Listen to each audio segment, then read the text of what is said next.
سواء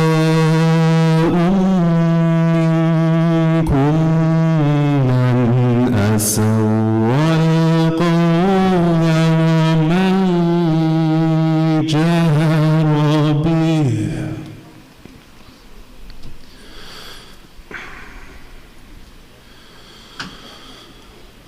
ومن جهر به ومن هو مستخف بالليل وسارب بالنهار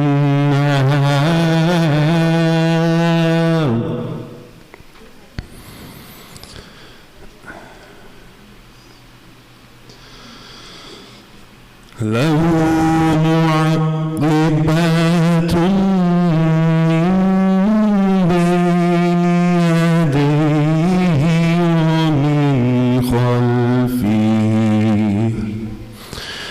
ومن خلفه يحفظونه من أمر الله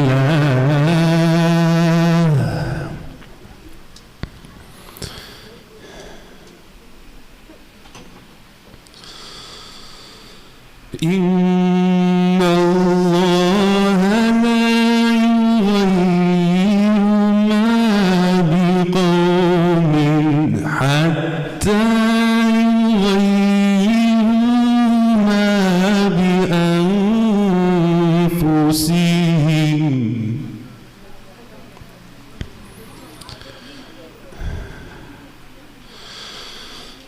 وإذا أراد الله بقوم سوءا فلا مرد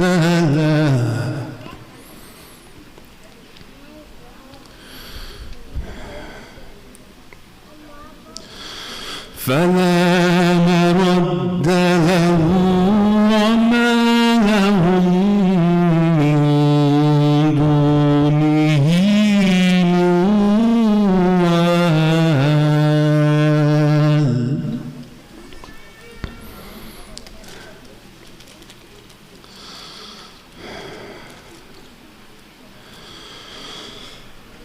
هو الذي يريكم البرق خوفا وطمعا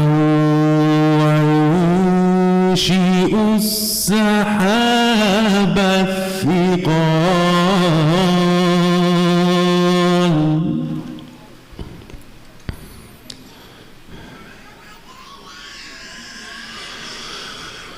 هو الذي يريكم البرق خوفا وطمعا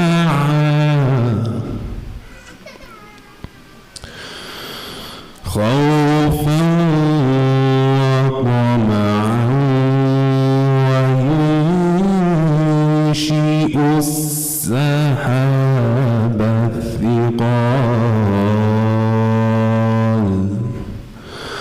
صدق الله العلي العظيم صلوات على محمد وعلى محمد.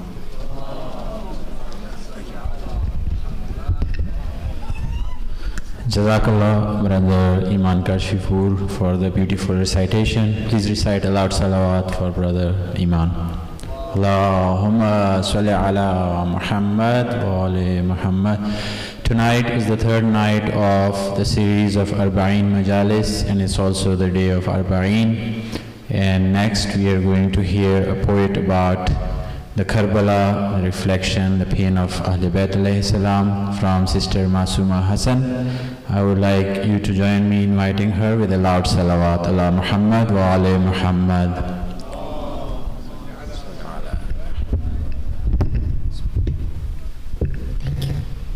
Salawat.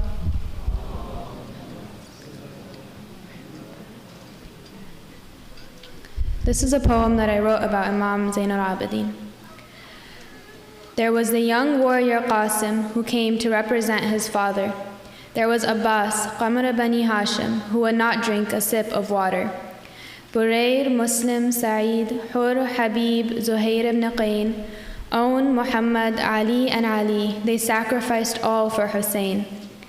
There were those who secretly left Kufa to answer their Imam's call. There were those who shielded his salah, their bodies taking the fall.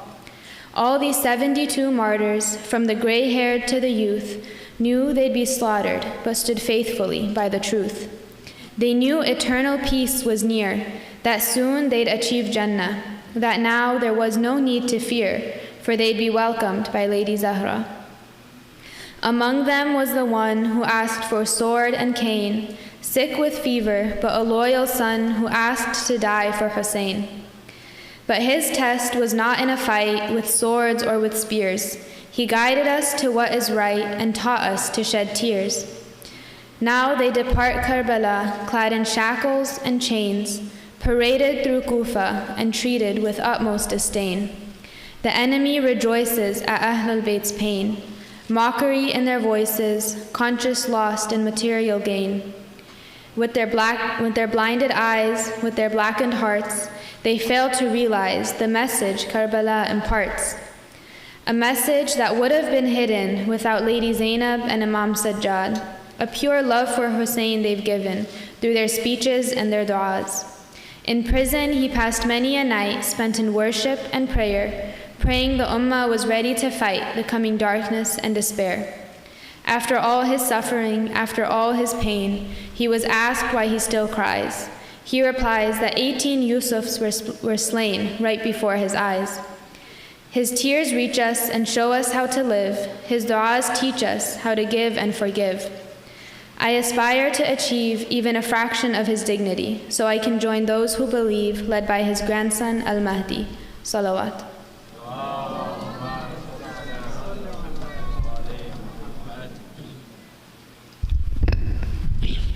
Thank you, Sister Masuma, for that moving reflection. Next, we move to the Salam section of the program to send our salutation on the martyrs of Karbala. For that, I invite Brother Muhammad Ibrahim to come to the stage and recite a salam with a loud salawat ala Muhammad wa ala Muhammad.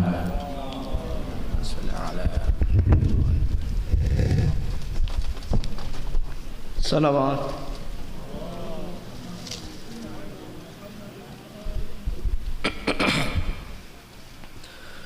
O moon of Muharram, what did you see?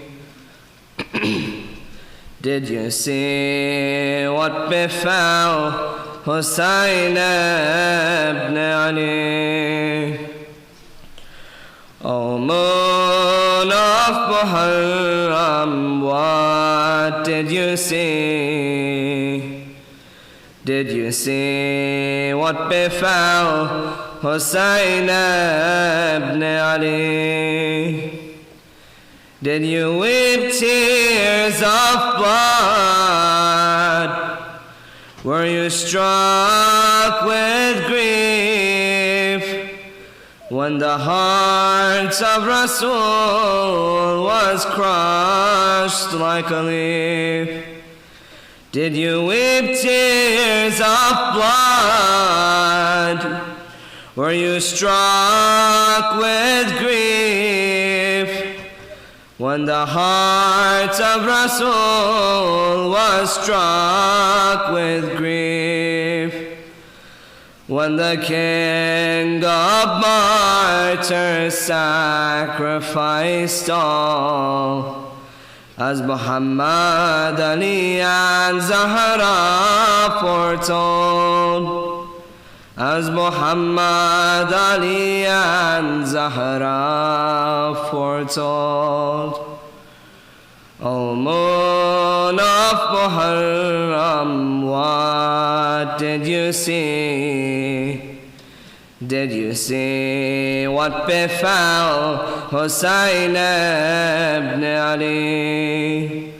O moon of Muharram, what did you see?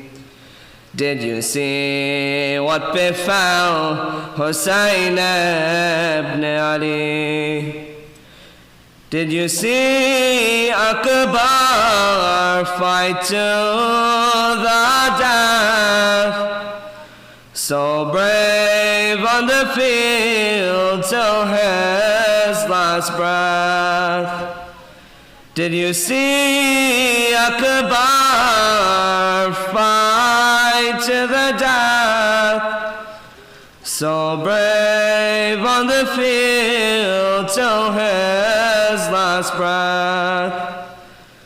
Did you see an old father lift his son, devastated, broken, all alone? Devastated, broken, all alone. O moon of Muharram, what did you see? Did you see what befell Hussein ibn Ali?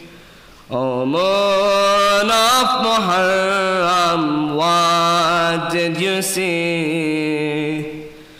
Did you see what befell Hussein ibn Ali? Did you see a young boy just 13 years old fight brave for Islam, so strong and bold? Did you see a young boy just 13 years old fight brave for Islam, so strong and bold? Did you see Farwa pray for her son?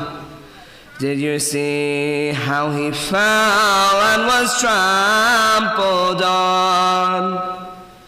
Did you see how he fell and was trampled on?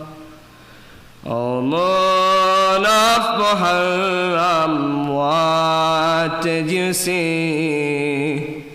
Did you see what befell Hussein ibn Ali? O moon of Muharram, what did you see? Did you see what befell Hussein ibn Ali?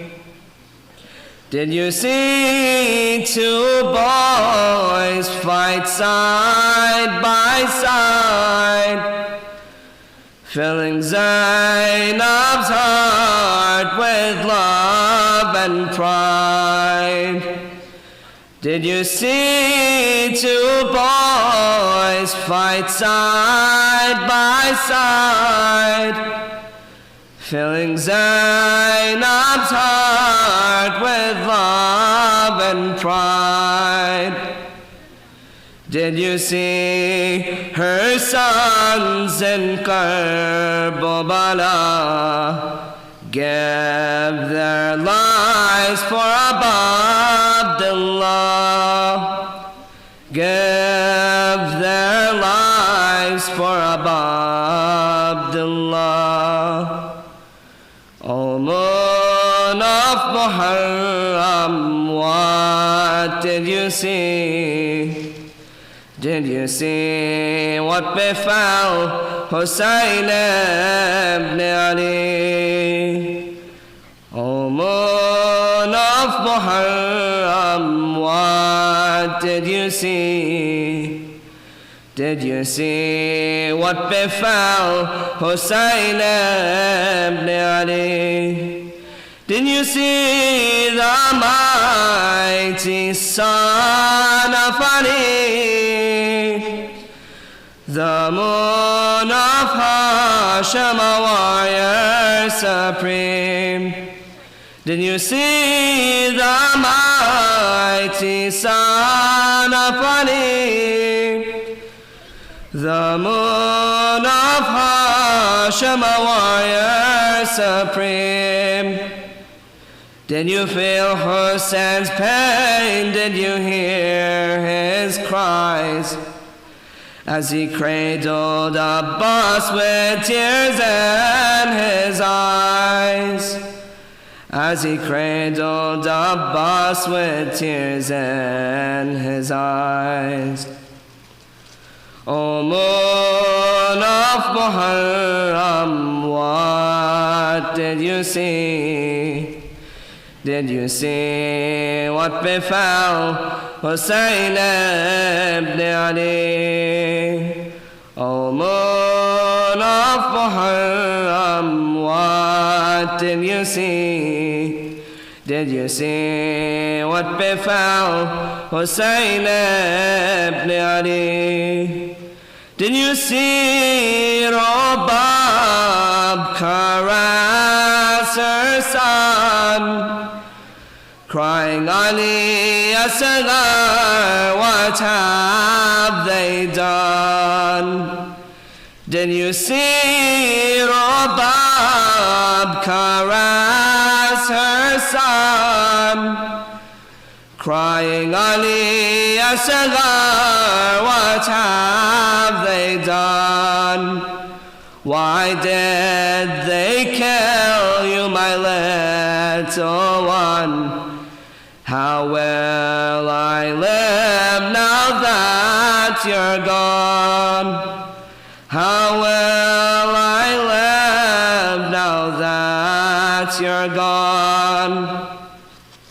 O moon of Muharram, what did you see? Did you see what befell Hussein ibn Ali? O moon of Muharram, what did you see? Did you see what befell Hussein ibn Ali? Did you see Hussein's last sacrifice? Did you see the devil raise his knife? Did you see Hussein's last sacrifice? Did you see the devil raise his knife? Did you feel the earth shake and then the skies weep? Did you hear Fatima cry, sleep my son, now sleep? Did you hear Fatima cry, sleep my son, now sleep? O moon of Muharram, what did you see? Did you see what befell Hussein ibn Ali? O moon of Muharram, what did you see? Did you see what befell Hussein ibn Ali? Did you see a young man all tied up in chains, beaten and beaten again and again? Did you see a young man all tied up in chains, beaten and beaten again and again, dragged through the streets of Kufa and Sham, denouncing the tyrant upholding Islam, denouncing the tyrant upholding Islam. O moon of Muharram, what did you see? Did you see what befell Hussain ibn Ali. O moon of Muharram, what did you see? Did you see what befell Hussain ibn Ali? Salawat.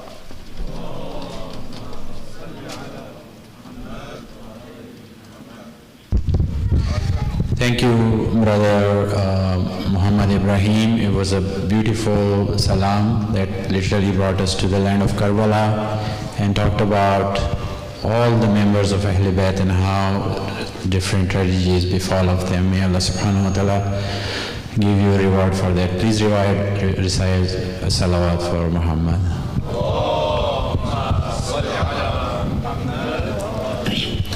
Next, I would like to invite Dr. Ali Abbas and his son Al Abbas for the next salam. Please recite a salawat to welcome him on the stage.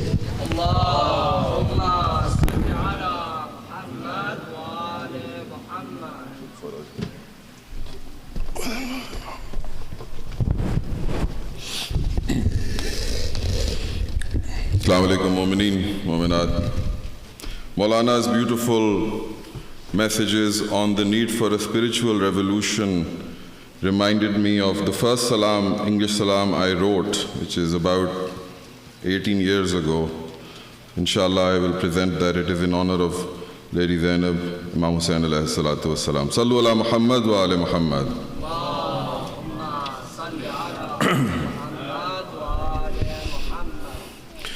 Unique are your sacrifices, Zainab and Hussain.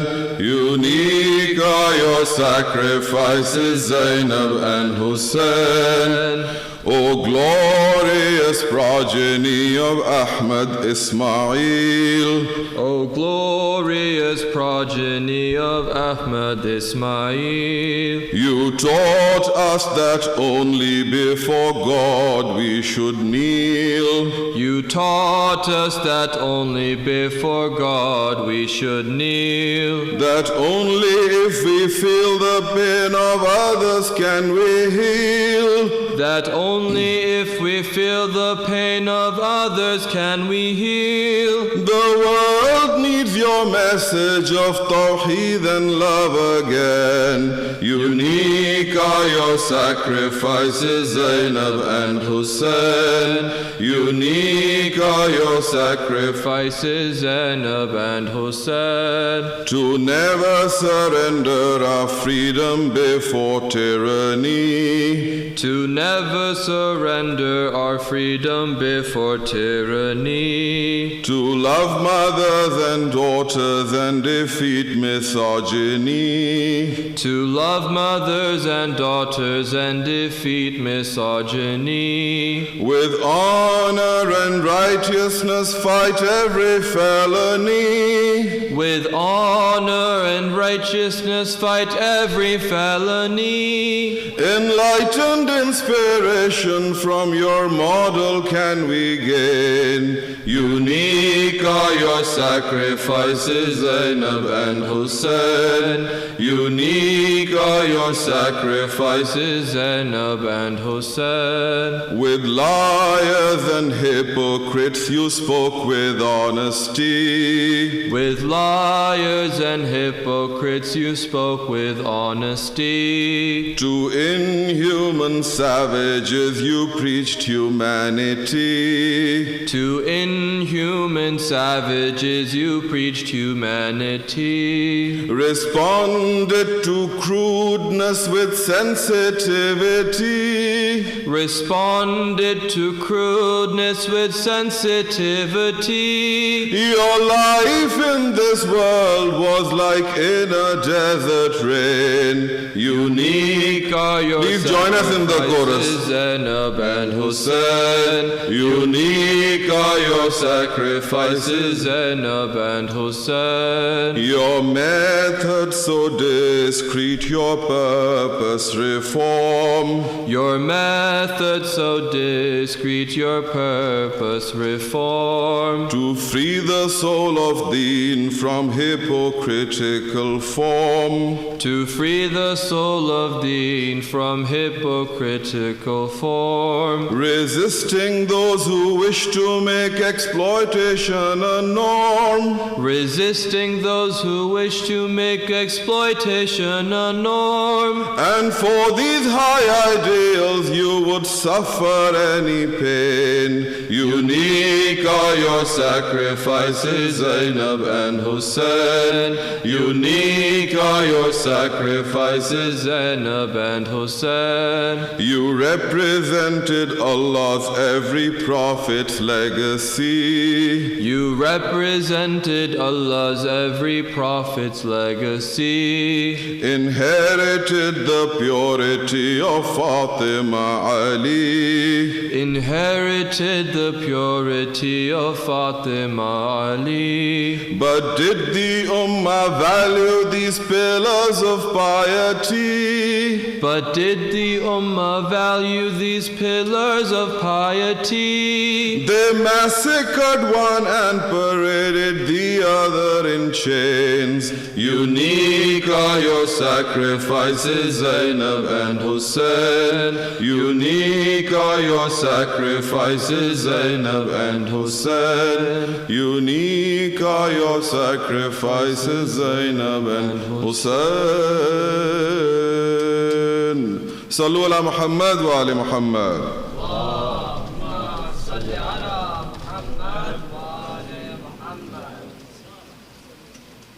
Jazakallah, Brother Ali Abbas and Al Abbas for beautiful recitation. Brother Ali Abbas not only recites his own salam, he also has tremendous efforts and tireless efforts in training and mentoring the new generation for the salam.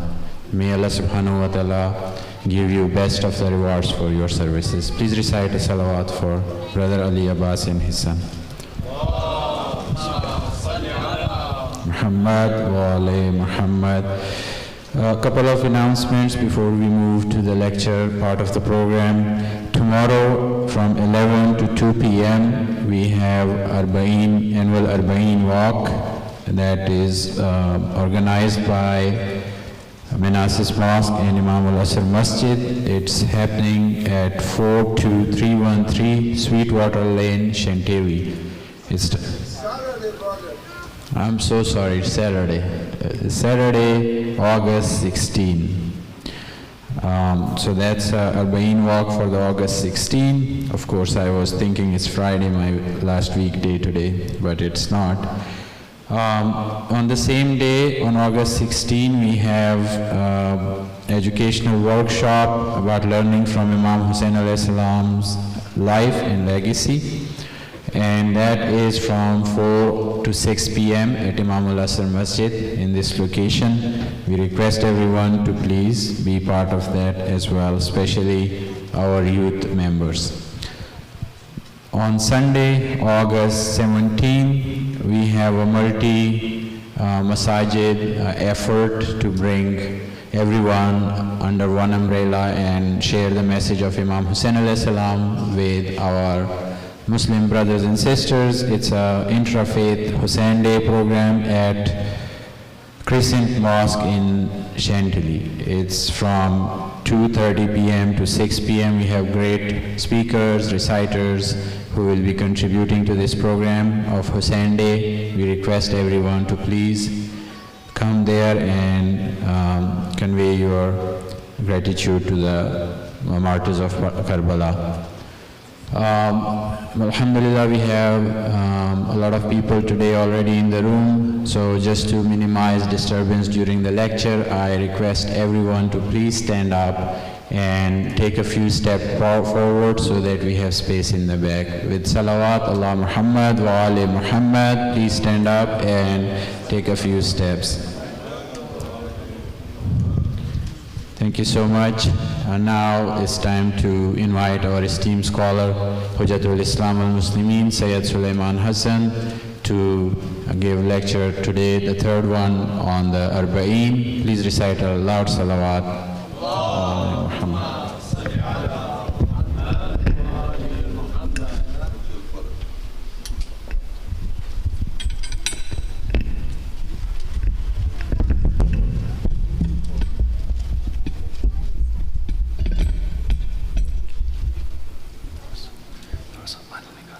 Muhammad and Ali Muhammad, loud salawat. Allahumma salli ala Muhammad wa ali Muhammad.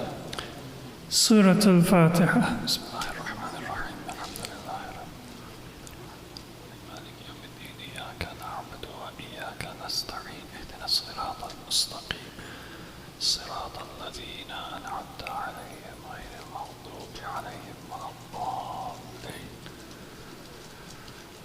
أعوذ بالله من الشيطان الرجيم بسم الله الرحمن الرحيم الحمد لله رب العالمين بارئ الخلائق أجمعين فاطر السماوات والأرضين والصلاة والسلام على أشرف الأنبياء والمرسلين المبعوث رحمة للعالمين شفيع المذنبين وحبيب قلوب الصادقين سيدنا ومولانا أبي القاسم محمد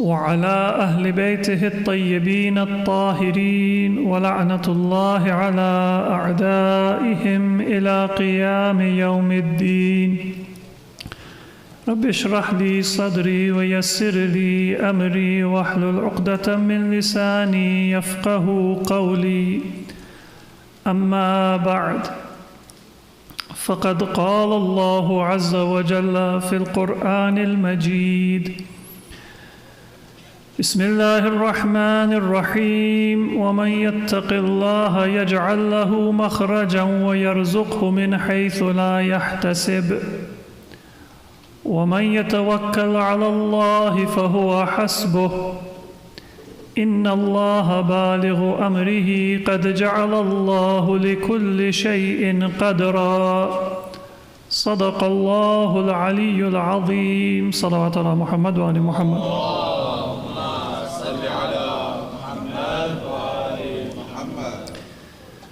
Respected mu'mineen and mu'minat, Assalamu alaikum wa rahmatullahi wa barakatuh. As you know, today is the day of Arbaeen. Arbaeen in Arabic means 40. And it is the 40th day after the tragedy of Ashura. 40 days after the battle, and that beautiful story of sacrifice and devotion to Allah. We have the occasion commonly known as Arbaeen. And before we resume our topic and inshallah bring our discussion over the last 2 nights to a conclusion, just a brief reminder.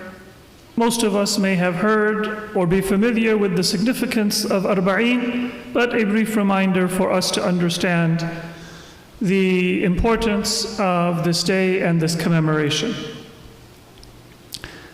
There is a difference of opinion among historians and scholars as to what took place on this day.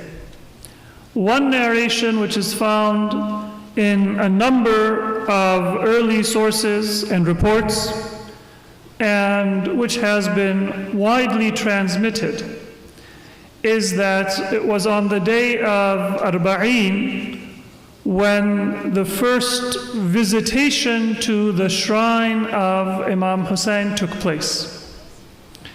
And that was the companion of the Prophet Jabir ibn Abdullah al-Ansari and his companion and aide Atiyya al-Awfi. So if we know the history of Jabir, he was a member of the Ansar. He was Jabir ibn Abdullah al-Ansari. And he resided in Medina. After the tragedy of Karbala, by the time the news reached Medina And it was possible for a person to leave the city. By that time, Jabir, in the time of the Prophet, he was one of the young companions.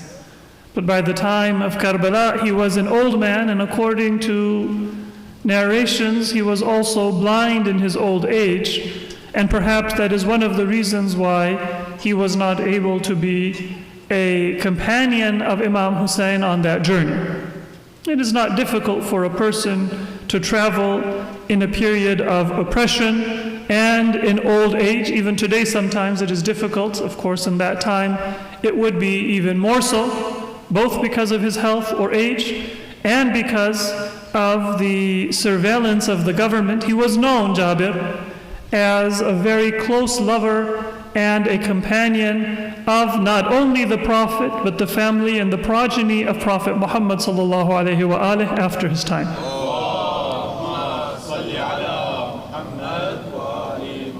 So his movements even in Medina would have been under watch, let alone if he wanted to leave the city.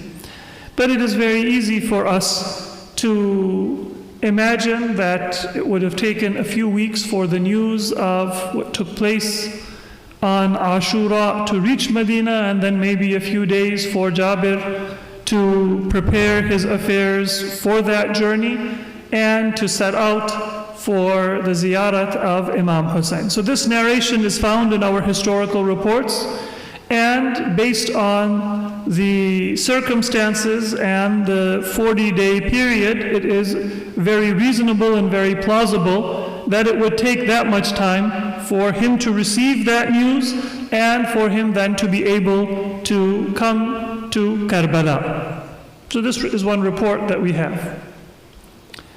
There is another report that the first visitation of Ahlul Bayt, and in particular the captives from Karbala who had been arrested and through the cruelty of Ibn Ziyad and Yazid taken from Karbala to Kufa and from Kufa to Sham or Dimashq, that they also performed the ziyarat of Karbala after their release from captivity on Arbaeen. And some narrations say that this was in that very first year in which the tragedy of Karbala took place. There are some scholars who said that it is difficult to imagine that all of those events in Kufa, between Kufa and Damascus, and then captivity in Damascus, release from Damascus, and then a return to Karbala, it is difficult to imagine that all of those events took place within 40 days. And so some scholars have said that, well, it is possible that the narration is accurate, but it wasn't on that same year in which the tragedy of Karbala took place, but it was the following year.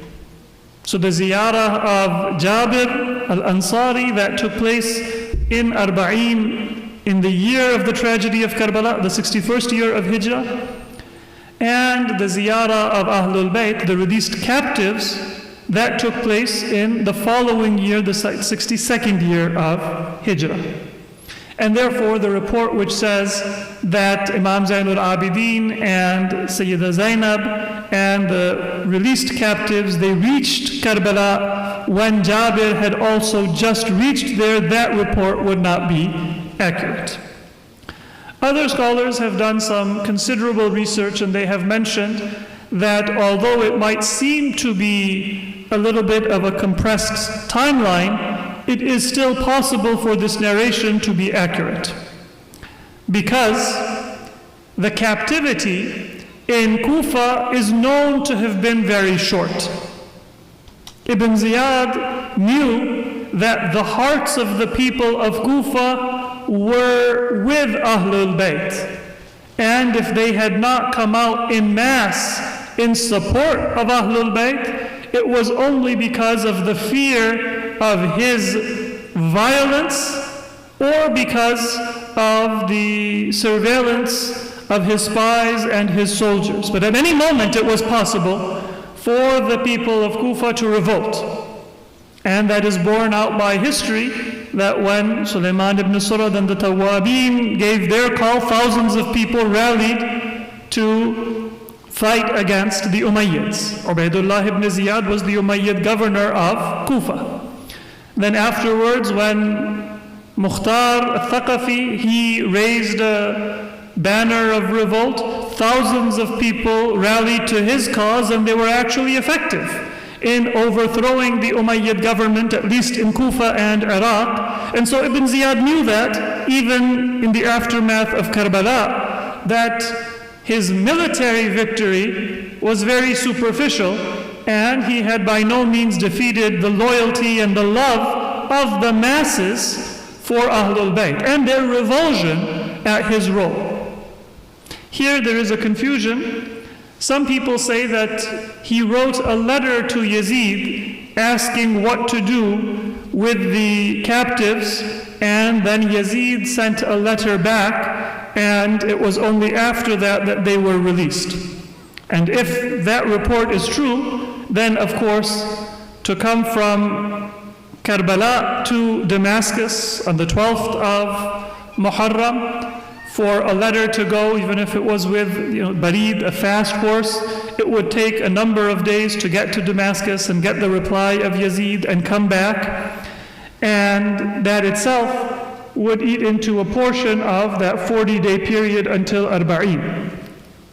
But there is no reason for us to assume that this report is accurate. It is not widely transmitted, and it wouldn't be customary for a governor to have to ask his king or his ruler, now that I have achieved a military victory, what do you want me to do? In their mind it was a victory, of course, in the eyes of Allah and in the eyes of history, and in reality it was the worst defeat. But it was natural that Ibn Ziyad was not acting of his own accord. He was acting under the explicit direction and command of Yazid in the first place. And so whenever an army or an expedition would go, when they would reach treasure, they would send the treasure to their king. When they would have captives, they would send their captives to the king. It was the king who would make the final determination about the property that was captured or about the people who were the prisoners of war. And so there is no reason for us to say that there was a long delay in Kufa. Moreover, it would not have been possible for Ibn Ziyad to keep Ahlul Bayt for many days or many weeks in Kufa when the entire city hated both Yazid and Ubaidullah ibn Ziyad and everything they stood for and everything that they had done. Many people in Kufa, because of the siege, they didn't even know what was taking place in Karbala. But when the captives came, they found out. And so it might have just been a few nights at most, and then the captives were dispatched to Syria.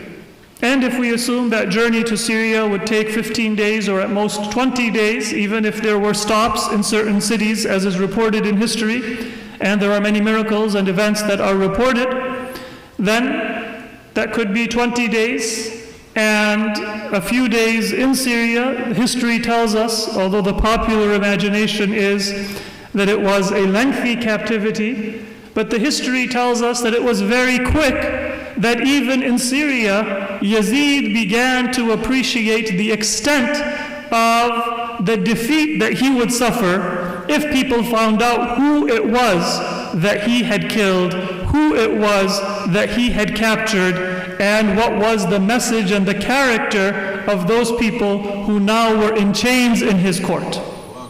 According to narrations, even the Roman ambassador condemned Yazid. According to narrations, those few companions who were still alive and saw what was taking place condemned Yazid, and they didn't have any fear. And even some of his own soldiers and family members, they were disgusted and they cursed and they condemned Yazid. The story of his wife is known to you, and his son. This is something which history cannot deny, that the son of Yazid, who was named Muawiyah in the mind of Yazid so that he would continue the government and the power of his grandfather Muawiyah ibn Abi Sufyan. When he succeeded to the throne, he said that I want to have nothing to do, my father was an evil man. And imagine you are raised in the house of Bani Umayyah, and you are the son of a king who has power over the life and destiny and wealth of a powerful empire. And you say, I want to have nothing to do with it. He caused the martyrdom of the beloved grandson of our Prophet Muhammad sallallahu alaihi wa alihi, Imam Hassan.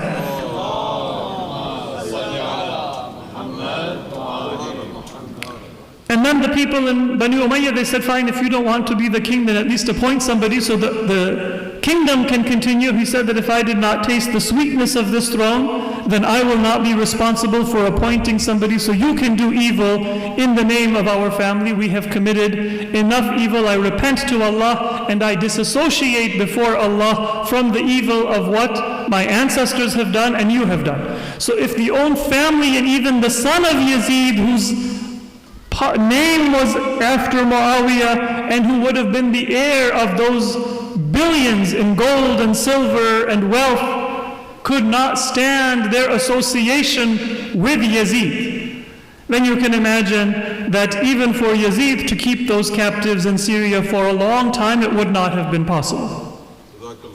And then, if we look at this timeline, now we are maybe into 25 or up to 30 days, and in the return, now it is Ahlul Bayt and their desire to go and do ziyarah after they left Karbala in such difficult and such tragic circumstances.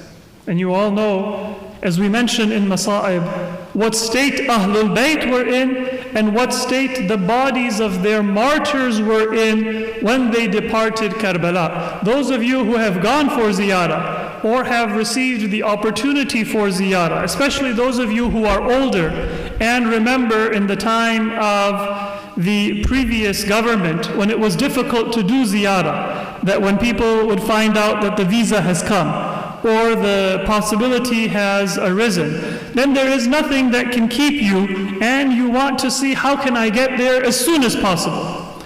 And even if you arrive after a long flight, late at night, tired, then you don't say, let me go to the hotel and let me get some rest and let me have a meal, but your heart pulls you that I need to go immediately to the haram and I need to do ziyarah. So when Karbala was calling and the captives were released, then it wouldn't have taken them 20 days or even 15 days. They would have gone with whatever speed it was possible, and they had now a guide and they had the official patronage, and so it is entirely historically feasible for the ziyarat of Ahlul Bayt also to have taken place in that first year. Now, because history is not a subject that we can say with 100% certainty, I cannot say that it took place, but if we want to look at historical plausibility and circumstantial evidence, then both the ziyarat of Jabir ibn Abdullah al-Ansari and Atiyya al-Awfi and the return of Ahlul Bayt from captivity and their visitation of Karbala, it is plausible that they both took place on the day of Arbaeen in the very first year, meaning the same year in which the tragedy of Karbala took place. Sallu ala Muhammad wa ali Muhammad.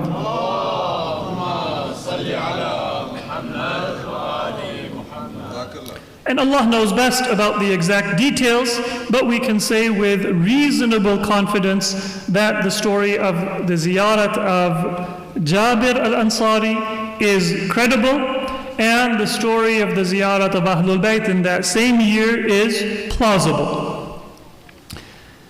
And then to conclude this discussion about Arbaeen, there is a famous hadith of our 11th Imam, in which he mentions alamatul mu'min, 5 signs of a mu'min or a believer. And all of you are familiar for barakah, and due to the importance of this day, and as a reminder for myself and all of us, I will just quote that hadith. Regardless of who performed ziyarah, it is reported that Ahlul Bayt recommended. There is a Ziyaratul Arbaeen, which many of you recited today, and there is a hadith reported from our Imams about the importance of the visitation on Arbaeen.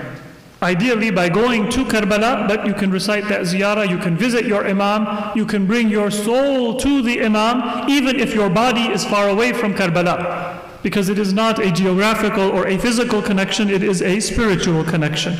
So the report from our 11th Imam is that the signs of a believer are 5 in number, Salatul Ihda wal Khamseen, praying 51 rak'ah a day, 34 rak'ah of nawafil, 17 rak'ah of our fara'id or our wajib prayers. That is an ideal and an aspiration. And even if we are not able to do it every day, then on those days which are of special importance, if we can do 51 rak'ah, that was the practice and the sunnah of our Prophet and Ahlul Bayt, and it is an ideal for us to aspire to, inshaAllah.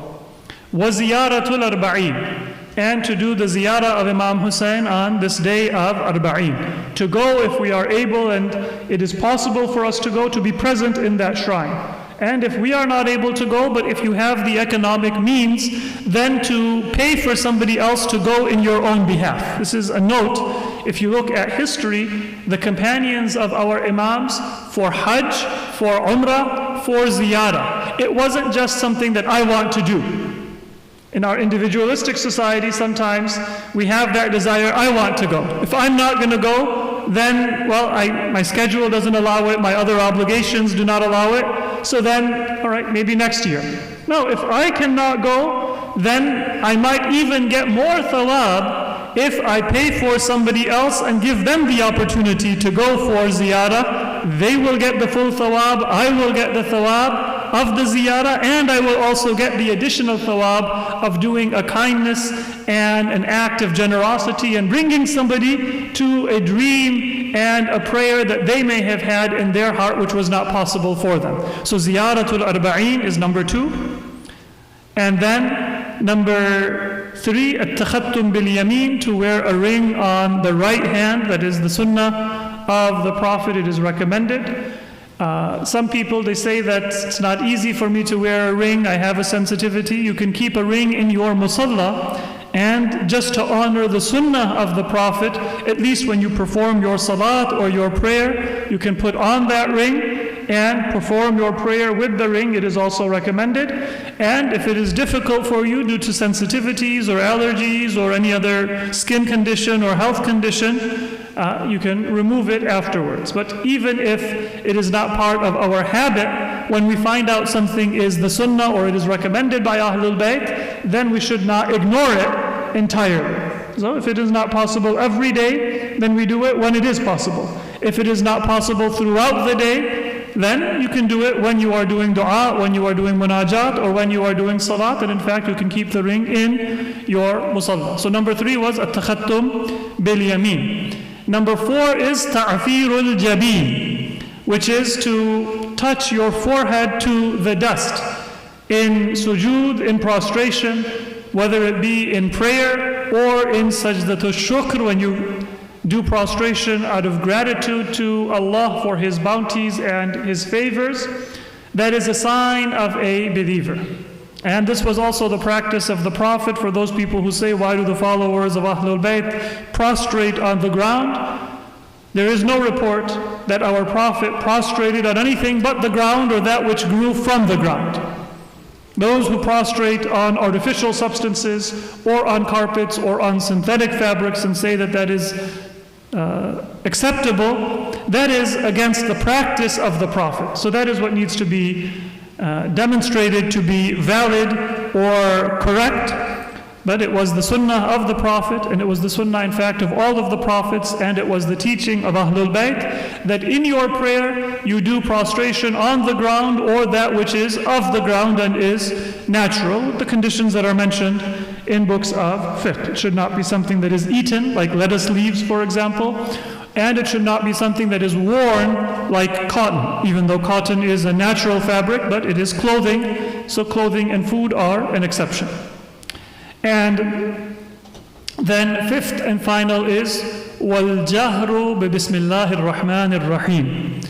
This is something that was known to be the practice of Amir al-Mu'mineen Imam Ali ibn Abi Talib alayhi salatu wassalam.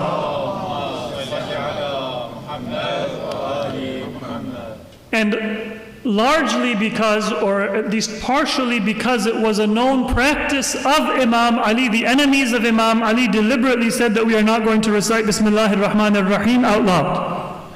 And so even if you look at many of the recordings of surahs, if you play them on YouTube or in other areas, if you listen carefully, you will notice that Bismillahir Rahmanir Rahim is spliced separately to the recitation of the surah.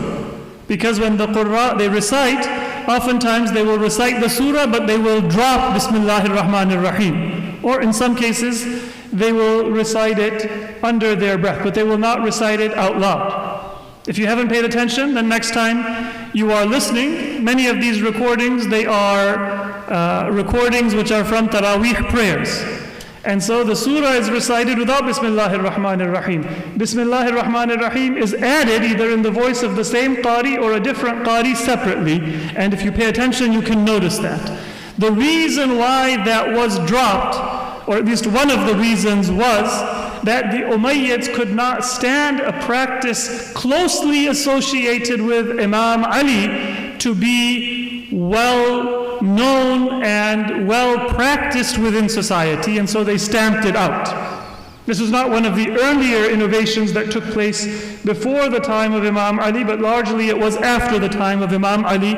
It is Muawiyah and the Umayyads that we can thank for stamping out the recitation of Bismillahir Rahmanir Rahim in a loud voice.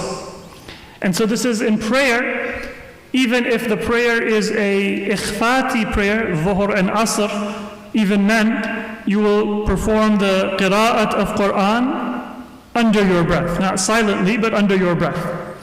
But it is recommended, Bismillahir Rahmanir Rahim, whether it be the prayers that you recite in a loud voice, Fajr, Maghrib, Isha, or the prayers that you recite in a quiet voice, Dhuhr and Asr, say Bismillahir Rahmanir Rahim out loud, and then the rest of the surah you will recite quietly.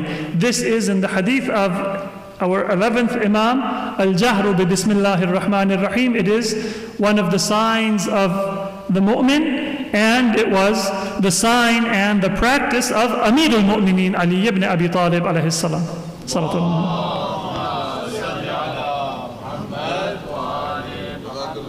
Now, with that brief or slightly detailed reminder about the history and the significance of Arbaeen, we come back to our topic for the conclusion of our previous night's discussion.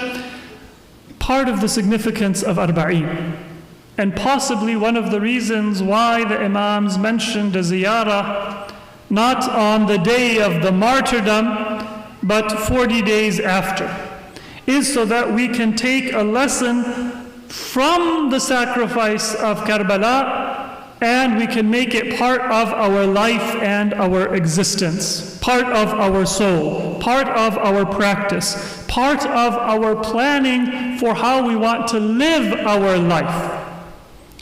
And when the tragedy is fresh in your mind, it is sometimes difficult to move beyond your experience of that tragedy.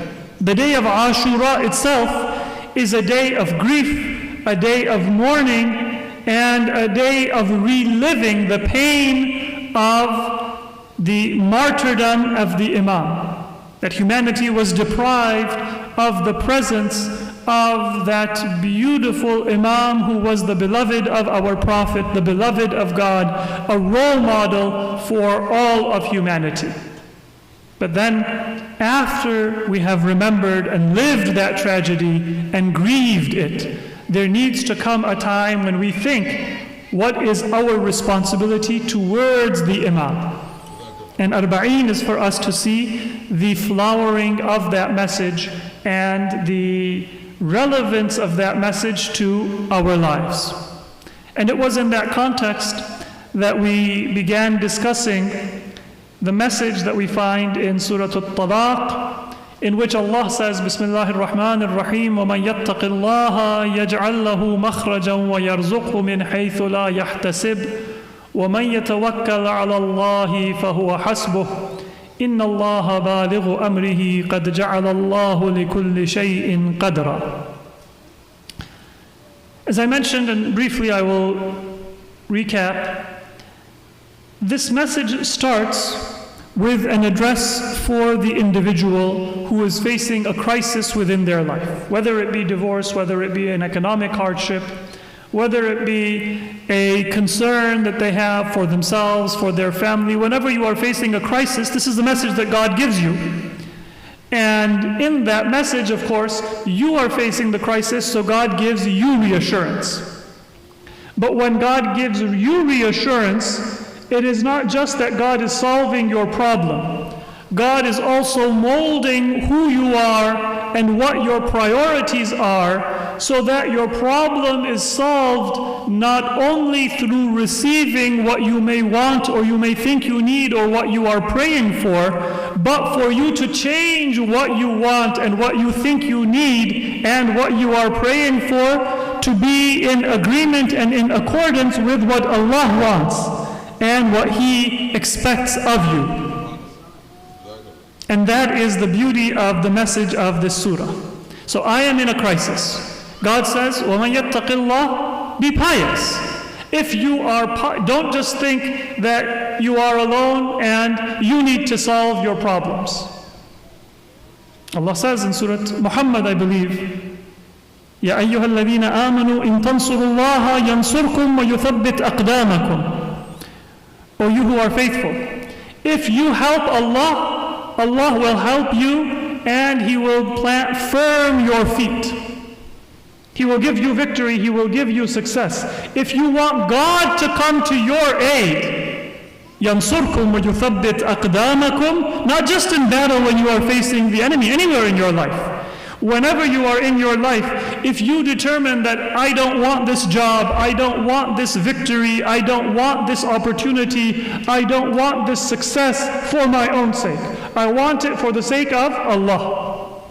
It is not my reputation, it is not my fame, it is not my wealth that I want to expand, but rather I want to be of better service, and therefore I want to have more resources at my disposal so that I can utilize them according to the command of God, according to the pleasure of God, and for furtherance of the message of God. Then you are helping Allah. In tansurullah yansurkum. If you make that commitment that you are doing it for God, then God will come to your help. وَيُثَبِّتْ أَقْدَامَكُمْ, and God will firmly establish your feet. And if you wonder why it is that God provides believers that assistance and He does not provide it to unbelievers, that is because the believers have accepted the wilayah of God. ذَلَكَ بِأَنَّ اللَّهَ مَوْلَى الَّذِينَ آمَنُوا وَأَنَّ الْكَافِرِينَ لَا مَوْلَى لَهُمْ. This is because those who are mu'min, the faithful, they have accepted that our Mawla, our Wali, our guardian, our patron is God. And therefore, we are His workers, His employees. We are not seeking our own purpose and our own profit, but rather we are seeking His purpose and His profit, meaning the furtherance of His goals. When God is your Mawla, then you do not have anything else to fear, because everything else within the world is the creation of God and subject to His power and His authority and His plan. So in Surah Al-Talaq, Allah says, وَمَنْ يَتَّقِ اللَّهِ يَجْعَلْ لَهُ مَخْرَجًا. You be pious, Allah will give you a way out. You may feel surrounded. You may feel powerless. You may feel outnumbered, but if you are pious, Allah will give you a way out. That is a guarantee. And of course, Allah la yukhliful mi'ad. He does not break His promises and He does not forget His promises. So you are in crisis, be pious, Allah will give you a way out. Then the second message is that Allah will give you your sustenance from where you do not expect. Now, if you're translating that verse, maybe you will think that there is an even missing. Sometimes when we read that verse consciously or subconsciously, we say, Allah will give you your sustenance even from where you don't expect. Meaning I go and I work hard and I expect to get a commission or a paycheck, or I expect to get a payment, and sometimes it comes through, sometimes it doesn't come through. If it comes through, then that is rizq min haythu ahtasib, from where I expect. And if it doesn't come true, then I say, well, God will give it to me because it is not that person who I performed a service for that is the source of my sustenance, it is God. And in that case, it will be min haythu la ahtasib, from where I do not expect. But there is no even or in exceptional cases in this verse. There is a very beautiful hadith from our sixth Imam, Imam Ja'far al-Sadiq alayhi salatu wassalam,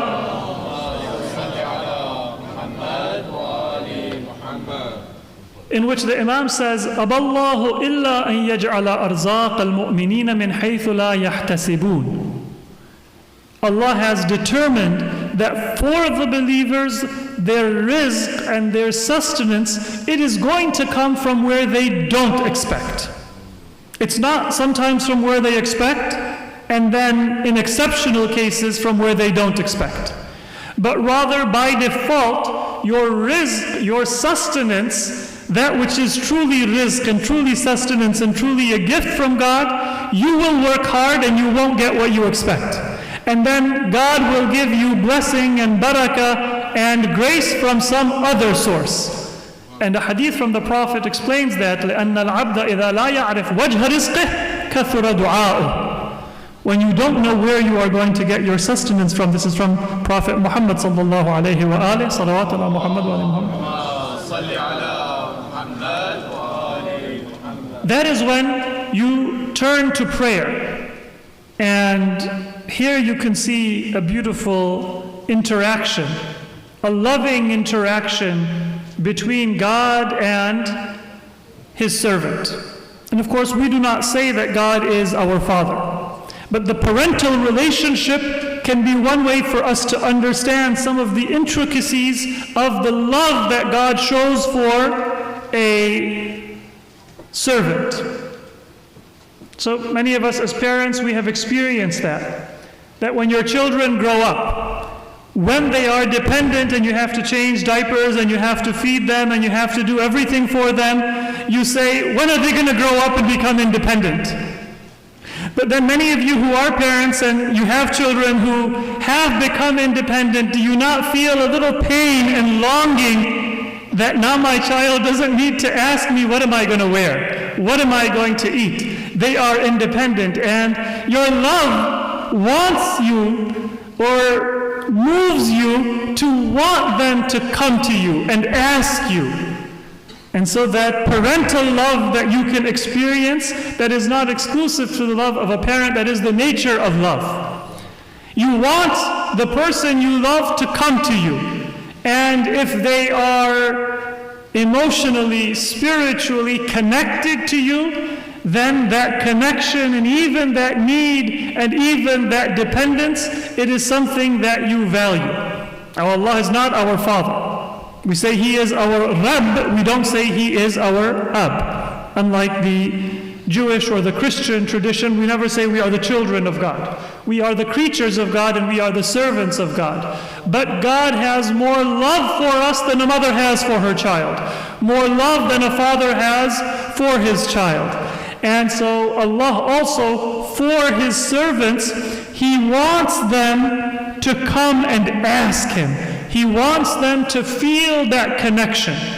Even if we don't ask, even if we reject God, even if we deny God, or we doubt God, we are just as much in need of His sustenance as somebody who is faithful and a believer and pious. But if we work and we get the profit of our efforts on our own terms, even though it is still coming from God, we sometimes forget. And we think, I worked hard, that is why I am now no longer in debt. And sometimes we might become judgmental. We might become disdaining and condescending of other people, that why should I help my sister? Why should I help my brother? Why should I help my cousin? Why should I help others? If they had worked hard, then they would also be as successful or as wealthy as I am. Yes, there are people who are careless. There are people who are lazy. There are people who are negligent. But many of those people who are suffering worked harder than I did. It wasn't my effort that brought me the success or the wealth that I may enjoy. It was the grace of God that allowed those efforts to bear fruit. And so if I have what I worked for, that is not the product of my effort, that is a gift of God that my effort was able to bear fruit. And many of those people who are suffering, it is not a lack of effort on their part, but it is because they are being tested in a different way than I am being tested. Now some people, they don't realize that, and Allah also knows, because they are not looking for a relationship with Him, He does not show them and remind them. But a believer, somebody who wants to be pious, they need reminders. And God gives those reminders. And one of the ways He gives those reminders is He said, you need to work hard to be worthy. If you just sit home, then I am not going to give you your sustenance. I am not going to give you professional success. I am not going to give you wealth. You need to put in the effort. But then when you put in the effort, I am going to turn the path and take you to a detour, take you through the scenic route. Not because I want to test you, not because I want to turn your hairs white, but because I want you to feel that it is from God, even if it would have been God, regardless of how and where and in what way that sustenance or that rizq were to reach you. So وَيَرْزُقْهُ مِنْ حَيْثُ لَا يَحْتَسِبْ is not an exception, but it is the default. Now remember, the person is in crisis. The Quran continues, وَمَنْ يَتَوَكَّلْ عَلَى اللَّهِ فَهُوَ حَسْبُهُ. Whoever relies on God, God is sufficient for you. You might think you need a plan B, but in reality, God is your plan A, and your plan B, and your plan C. Now, you should have husn al-taqdeer fil ma'isha in the hadith. You should save up money for your retirement. You know how advisors, they say, get yourself out of debt, have an emergency fund, take care of insurance and other precautions and prudence. This is not because you are looking for a plan B in case plan A fails. It is because for you to do those things, that is tadbir and husn al-taqdeer, which God Himself has told you to do. That is your plan A. Your plan A is to trust in Allah. And Allah has said, go and get a job. Allah has said, go and get an education. Allah has said that when you can afford it, put money in savings and be prudent and be a good steward and manager of your wealth. But all of that is plan A. And in spite of all of your efforts, it is only in God and His care that you place your hope and your trust.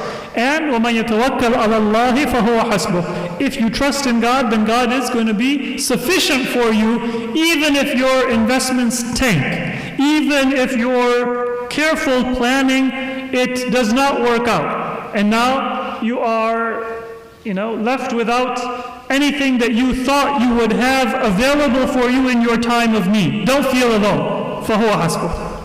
God is sufficient for you. Now, what have you done? Taqwa and tawakkul. And what has God given you?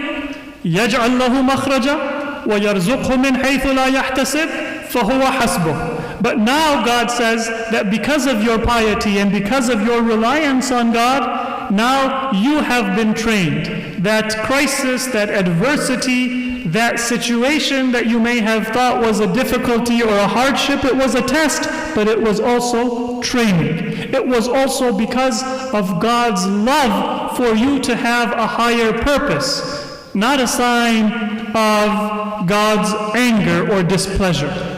And after that, now your story ceases to be your own story. And this is now where we come to the conclusion of our Majlis and the lesson that we learn from Karbala. Now your story is God's story, because you are pious and you are trusting in God, so your efforts, your goals, your ideals in society, and therefore your body and your wealth and your knowledge and your experience, it is no longer yours, it is God's. That is not something that is being taken away from you. It is given back to you, but it is elevated to no longer be of this material world which will decay and die, but to become of the higher spiritual realm which will last eternally and bring salvation and reward. Salawat ala Muhammad wa ali Muhammad.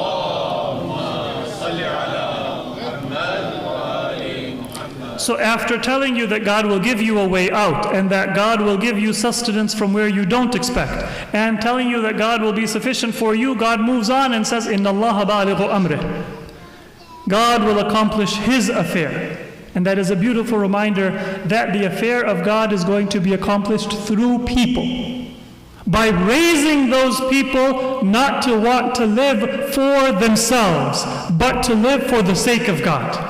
To value and to honor the gifts that God has given them, not because of the pleasure and enjoyment those gifts bring us, but because of the opportunity those resources and those gifts give us to serve God better and more effectively. قَدْ جَعَلَ اللَّهُ لِكُلِّ شَيْءٍ قَدْرًا.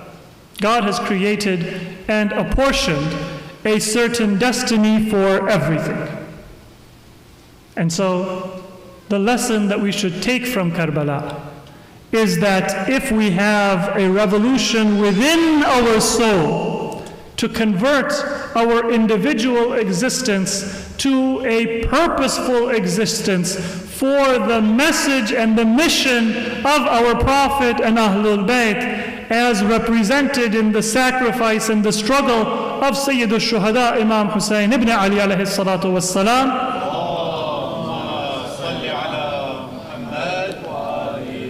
then we will be victorious. Then we will be triumphant. It may not be today, it may not be tomorrow, it may not be on the time frame that we will prefer, but قَدْ جَعَلَ اللَّهُ لِكُلِّ شَيْءٍ قَدْرًا. It will be neither a day early nor a day late. It will be according to the wisdom and the plan of God. He has made a plan for everything. Our challenge is not that we are going to bring victory to the oppressed, or we are going to bring victory to the cause of truth. We are going to join that caravan, and it is a gift that we are receiving if we are able to be in the army of Imam Hussein. It is not a cause of the victory of the army of Imam Hussein. Imam Hussein was triumphant in Karbala, and his followers are triumphant in history and in the final analysis. But it is an honor and a gift that those who are with Imam Hussein receive, to be able to be among his followers and among his supporters. And now we have to ask ourselves that there are millions of people who march and they say, Ya Hussein. We say, Labbaika Ya Hussein. They have tears, and those are sincere tears. But then when the cause comes for us to spread the message of Islam, are we more interested in scoring points against other schools of thought in Islam? Or are we more interested in softening our tone to invite their hearts to come and to become followers of Ahlul Bayt? Are we more interested in staying among our own closed group because the food is familiar and the culture is familiar and the language is familiar? Or are we more interested in offering this commemoration in a way that will be inviting and that will be understandable and relatable to those people who are not Muslim, or those people who are Muslim but are not familiar with Karbala and with the message of Imam Hussein? Those people who may worship God, but they do not understand that to worship God means to be humble, that to worship God means not to study theology or study law or engage in a great deal of ritual practice, but rather to serve and to work for the spread of truth and justice and the help of those who are oppressed. Whether the oppression be material oppression because people are lacking food and shelter and their basic needs, or whether it be intellectual or spiritual oppression because people don't know who is their creator and what is the message and what are the commandments of their creator.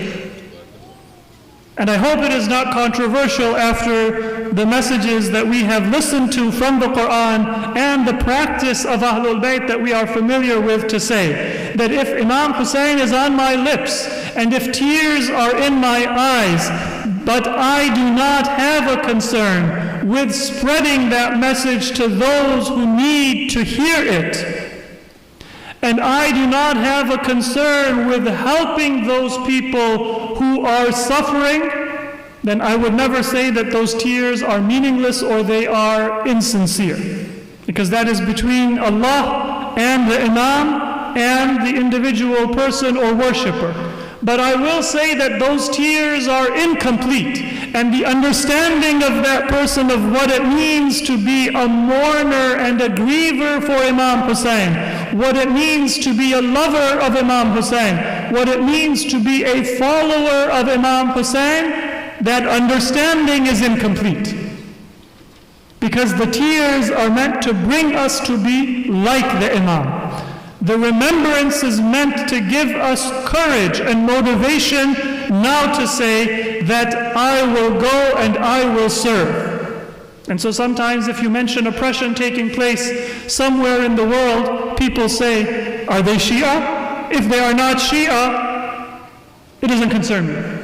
Are they Muslim? If they are not Muslim, it doesn't concern me.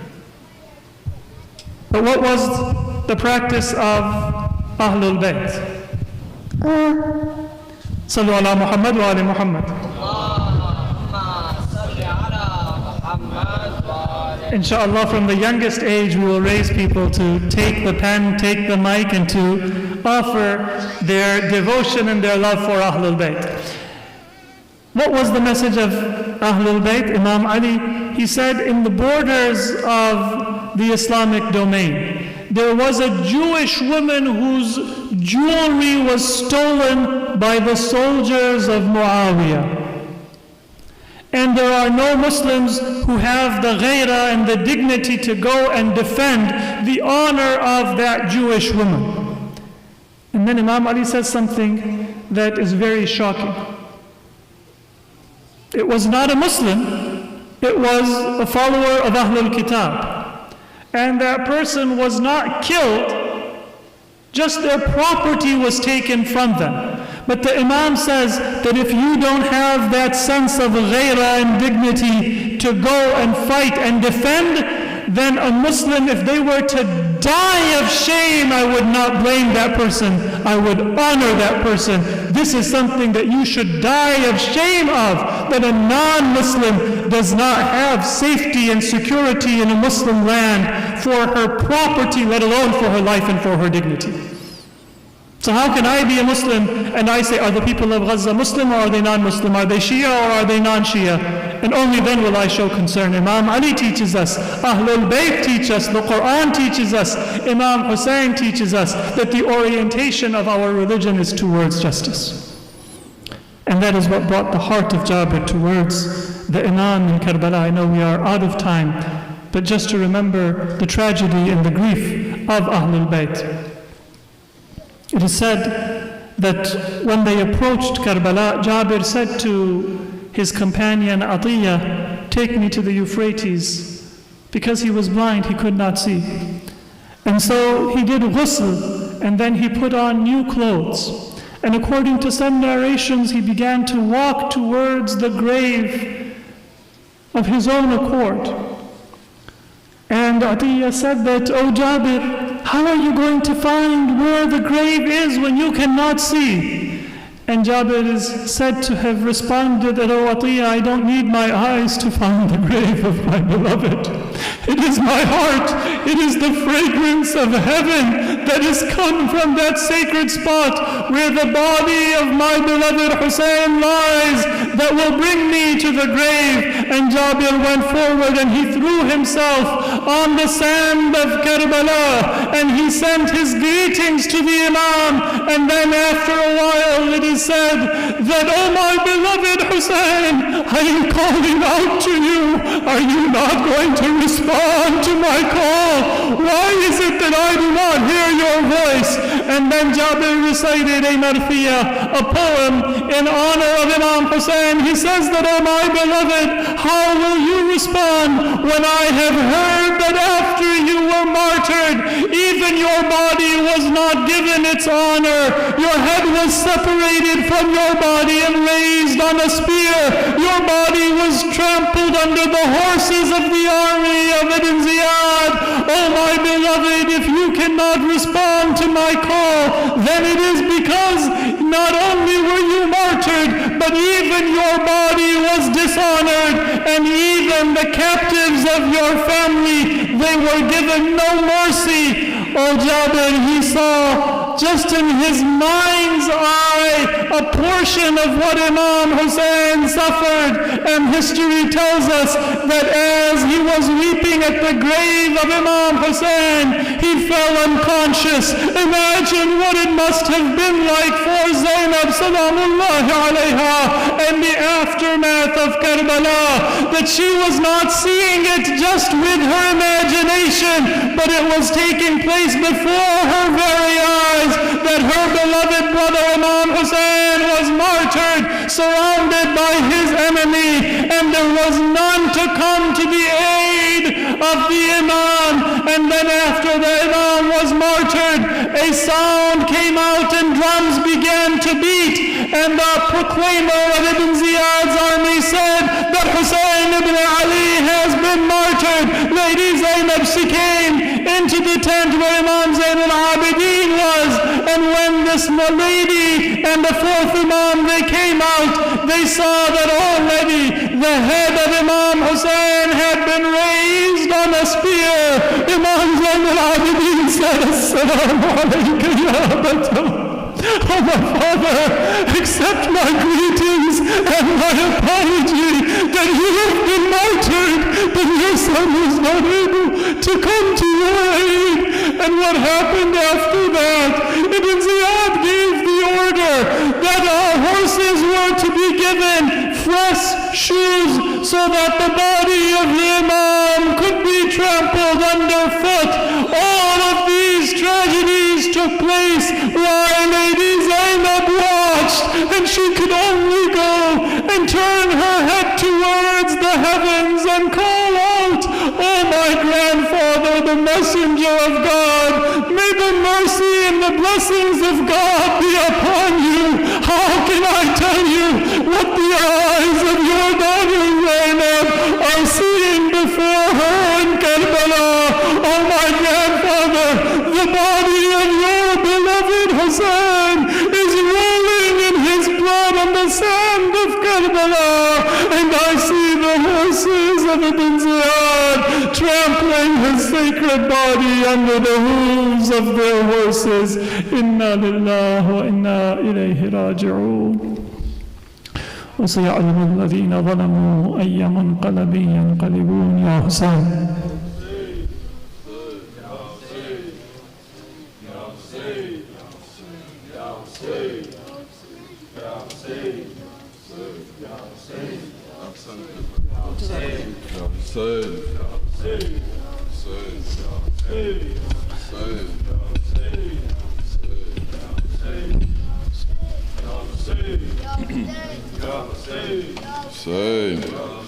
Ya Hussein, Ya Hussein, Ya Hussein, Hussein. Calling is al-Hussein from Ard Karbala. Hayya ala salah, hayya ala falah.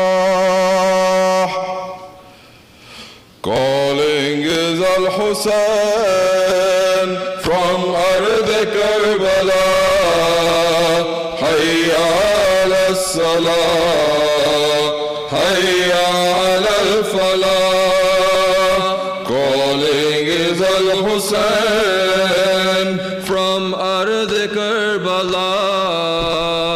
Hayya ala salah, hayya ala al-falah. Iyaka na'budu, iyaka nasta'in. On God is our tawakkul, in Him is our yaqeen.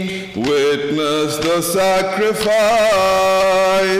of Nafs Mutmain, him and his holy kin. Misdaq al-Ata, calling is al-Hussain. Everyone from Ard Karbala. Hayya ala salah, hayya ala al-falah. قد قامت الصلاة for ظهر Karbala. 'Tis your namaz-e-akhir, my loyal awliya. Our sajdas and ruku, our blood and our khushu will nurture this zameen into Khak-e-Shifa. Calling is al-Hussain. Everyone from Ard Karbala. Hayya ala salah, hayya ala al-falah. Witness the head recite Al-Kahf wal-Raqim, Prophesying the future, a mu'jiza azim. some centuries ahead you'll see the Fath Din at every Arbaeen in Dasht Nanawar. One calling is al-Hussain from Ard Karbala.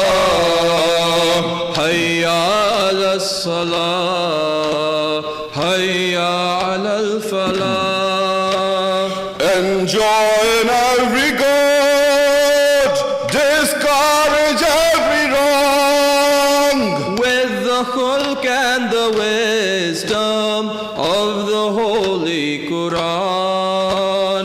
This is the noble path of Ibn Fatima, Lion of Murtada, Warith of Anbiya. Calling is al-Hussain from Ard Karbala. Hayya ala salah, Hayya ala al-falah. he is the one who knows Allah is al-Alim. He is the best of planners, Allah is al-Hakim. To him is our return, his worship our peak. He is the one we seek, this Laylatul Bala. Calling is al-Hussain from Ard Karbala. Everyone, hayya ala salah, hayya ala al-falah, hayya ala salah, hayya ala al-falah. Ya Hussain, Ya Hussain,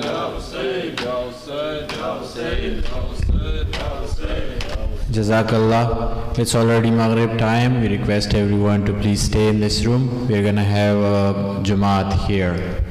So we'll take a minute to put the mats and stuff. Please stay here for the Maghrib prayer, inshallah.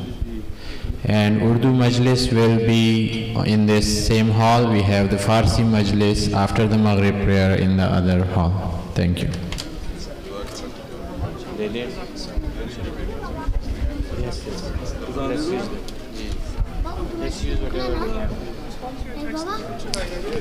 بسم الله الرحمن الرحيم إن الله وملائكته يصلون على النبي يا أيها الذين آمنوا صلوا عليه وسلموا تسليما اللهم صل على محمد